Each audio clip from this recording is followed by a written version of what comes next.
Modi cabinet లో పలువురు సభ్యులకు కీలక పదవులు దక్కాయి. కేంద్ర కేబినెట్ లో చోటు దక్కించుకున్న వారికి మోదీ తేనేటి విందు ఇచ్చారు. ఇవాళ ప్రధాని మోదీతో పాటు ఏపీ నుంచి ఇద్దరు ఎంపీలు కేంద్ర మంత్రులుగా ప్రమాణ స్వీకారం చేయనున్నారు. ఏపీ నుంచి ఎన్నికైన రామ్మోహన్ నాయుడు, పెమ్మసాని చంద్రశేఖర్, శ్రీనివాస్ వర్మ కేంద్ర మంత్రులుగా ఇవాళ బాధ్యతలు తీసుకోబోతున్నారు.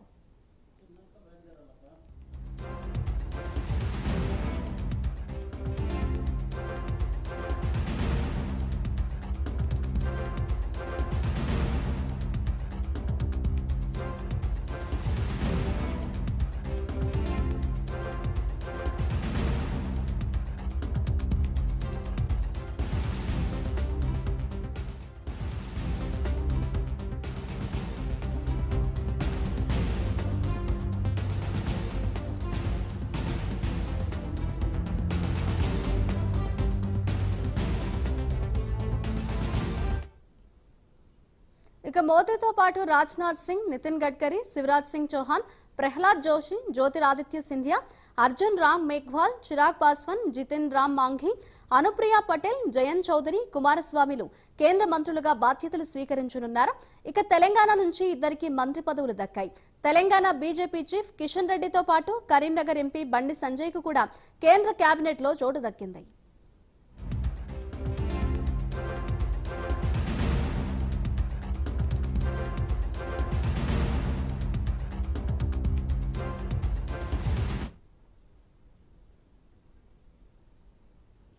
ఇక ఇదే అంశంపై మరింత సమాచారాన్ని మా ప్రతినిధి రవికృష్ణ అందిస్తారు. రవికృష్ణ, చెప్పండి, ఇవాళ సాయంత్రం మూడోసారి ప్రధానిగా నరేంద్ర మోదీ ప్రమాణ స్వీకారం చేయబోతున్నారు. అలాగే తెలంగాణ నుంచి బీజేపీ నుంచి ఇద్దరు ఎంపీలకైతే కేంద్ర మంత్రి పదవులు దక్కాయన్నట్లుగా టాక్ నడుస్తోంది. దీనికి సంబంధించిన డీటెయిల్స్ ఏ విధంగా ఉన్నాయి రవికృష్ణ?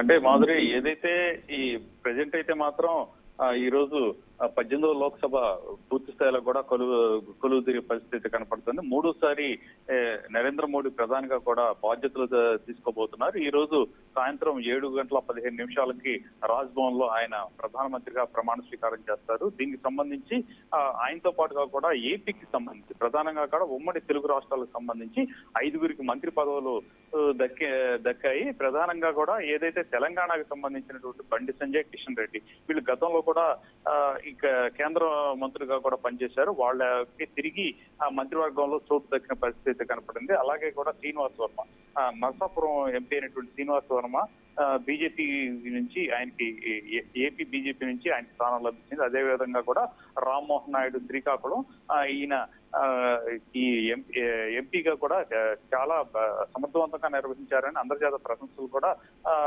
పొందినటువంటి వ్యక్తి. తన వాక్చాతుర్యంతో పోయిన 2019కి సంబంధించినటువంటి ఏదైతే 2019లో జరిగినటువంటి సమావేశాల్లో కానీ ఆయన తెలుగుకి సంబంధించి ముఖ్యంగా కూడా ఏపీకి సంబంధించిన అంశాలను కూడా ఆయన చాలా బాగా లేవనెత్తాడు. వాటి గురించి చాలా చక్కగా చెప్పాడు అని చెప్పి అప్పటి నుంచి ఆయన మీద ప్రశంసలు ఉన్నటువంటి నేపథ్యంలో ఆయనకి ఎట్టగాలకైతే రామ్మోహన్ నాయుడికి మంత్రివర్గంలో స్థానం దక్కింది. కేబినెట్ హోదా కూడా ఇస్తున్నట్లుగా కూడా మనకు అందుతున్న సమాచారం.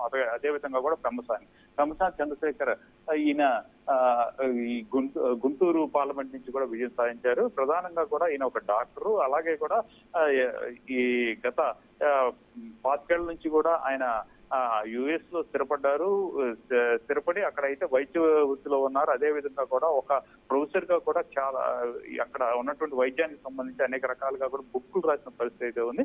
ఆ తర్వాత ఆయనకి ఇక్కడ ఆయన స్వగ్రామం వచ్చేసి బుర్రిపాలెం, ఏదైతే కృష్ణా స్వగ్రామం ఏదైతే ఉందో అక్కడి నుంచే ఈయన అదే ఈయన స్వగ్రామం కూడా అక్కడి నుంచి ఈయన ప్రస్థానం స్టార్ట్ అయిందని చెప్పుకోవచ్చు. ఒక మధ్యతరగతి కుటుంబం నుంచి స్టార్ట్ అయింది. వీళ్ళ ఫాదర్ వచ్చేసి నర్సాపేటలో ఒక చిన్న హోటల్ నడిపేవారు. ఆ తర్వాత ఈయన అంచెలంచెలుగా చదువుకుంటూ ఆ తర్వాత ఉస్మానియా యూనివర్సిటీలో కూడా ఎంబీబీఎస్ కంప్లీట్ చేశారు. ఆ తర్వాత అమెరికా వెళ్ళారు. అమెరికా వెళ్ళిన తర్వాత అక్కడ ఎంఎస్ కూడా చేయడం జరిగింది. ఆ సందర్భంగా కూడా అక్కడ ఆయన రాసినటువంటి బుక్స్ ఏవైతే ఉన్నాయో వాటి విశేషమైనటువంటి ఆదరణ లభించడంతో ఒక్కసారిగా కూడా ఆయన అదే విధంగా అనేక బిజినెస్ లో కూడా ఆయనకి ఉన్నటువంటి పరిస్థితి. తర్వాత టీడీపీకి గత 20 ఏళ్ల నుంచి కూడా లైజింగ్ మెయింటైన్ చేస్తున్న పరిస్థితి.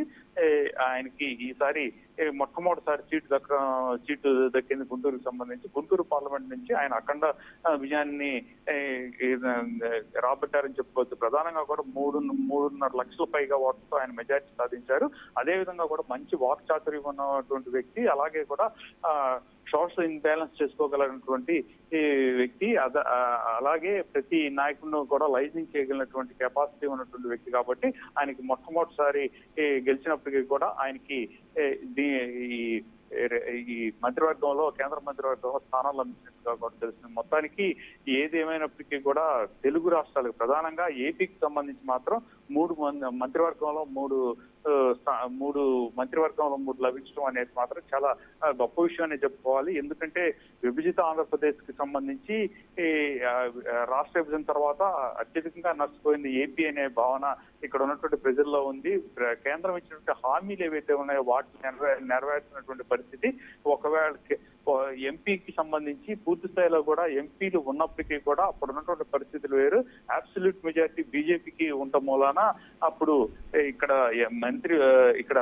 ఎంపీలు ఉన్నప్పటికీ కూడా వాళ్ళు అవసరపడలేదు. ప్రజెంట్ పరిస్థితి దానికి విరుద్ధంగా ఉంది. ఇప్పుడైతే తగినంత సంఖ్యాబలం లేకపోవడంతో తప్పనిసరి పరిస్థితుల్లో ఎన్డీఏ కూటమిలో ఉన్నటువంటి టీడీపీకి సంబంధించి టీడీపీని కూడా ఈ మంత్రివర్గంలో తీసుకోవాల్సిన పరిస్థితి ఏర్పడింది. దీన్ని బట్టి ఏంటంటే ఇప్పుడు మనకి కావాల్సినటువంటి ఈ రాష్ట్రానికి కావాల్సినటువంటి ఏదైతే గతంలో ఇచ్చిన హామీలు ఏవైతే ఉన్నాయో వాటినన్నింటినీ కూడా నెరవేర్చుకోవచ్చే అవకాశం అయితే లభిస్తుందని చెప్పుకోవచ్చు. ప్రధానంగా కూడా పోలవరం, అలాగే అమరావతి రాజధాని, అలాగే ఇక రైల్వే జోన్ ఈ సంబంధించి ప్రధానంగా వాటి మీద ఎక్కువగా ఫోకస్ చేస్తామని రామ్మోహన్ నాయుడు తెలియజేశాడు. అదేవిధంగా కూడా ఏదైతే స్పెషల్ స్టేటస్ ఉందో ఆ స్పెషల్ స్టేటస్ కూడా రాబట్టడానికి తాను ప్రయత్నం చేస్తానని చెప్పి రామ్మోహన్ నాయుడు వచ్చేప్పుడు మీడియా మాట్లాడారు.